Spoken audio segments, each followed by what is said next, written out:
Jobs को Apple के founder के तौर पर तो जानते ही होंगे, लेकिन वो शख्स इस मुकाम तक कैसे पहुंचा, इस बारे में शायद बहुत कम लोग जानते हैं। स्टीव जॉब्स एक गरीब खानदान से था और उसे बचपन ही से इलेक्ट्रॉनिक्स का बहुत ज़्यादा शौक था। उसने अपनी इब्तदाई तालीम पोर्टलैंड के एक छोटे से स्कूल रीड से हासिल की, और जब वो कॉलेज में था तो उसने महसूस किया कि वो पढ़ाई हासिल नहीं कर रहा है जो कि उसका शौक है, और उसे लगा कि शायद वो अपने पैसे ज़ाया कर रहा है। उसने अपने एक दोस्त के साथ मिलकर एक कंपनी तश्कील दी जिसका नाम उसने एप्पल रखा, और फिर कुछ ही अरसे में उसकी उस कंपनी ने बहुत से रिकॉर्ड्स तोड़ डाले और एक बड़ी कंपनी बन गई। पर कुछ पेचीदा मामलात और उस दोस्त के साथ इख्तलाफात की वजह से उसे उस कंपनी को छोड़ना पड़ा, और उस कंपनी को छोड़ने के बाद वो मुकम्मल तौर पर टूट चुका था, क्योंकि उसने उस कंपनी को बनाने के लिए बहुत ज़्यादा मेहनत की थी। पर फिर कुछ ही अरसे उसने अपने आप को दोबारा से संभाला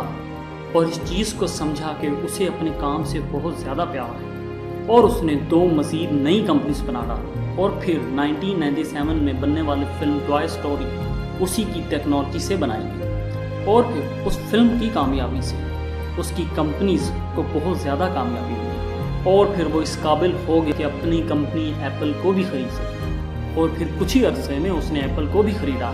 अब की बार वो एप्पल में एक पार्टनर के तौर पे नहीं बल्कि एक CEO के तौर पर आया, और आज एप्पल कंपनी टेक्नोलॉजी की दुनिया में इतना बड़ा नाम बन चुका है कि शायद ही कोई ऐसा शख्स होगा जो इसके बारे में ना जानता। इस स्टोरी से एक सबक मिलता है कि फ़र्क इससे नहीं पड़ता कि आपकी ज़िंदगी में क्या हुआ, लेकिन फ़र्क तो इससे पड़ता है कि आपका शौक़ क्या है और आपका काम क्या है, और आपको अपने काम से कितना प्यार है। अपना ख्याल रखिए। अल्लाह हाफ़िज़।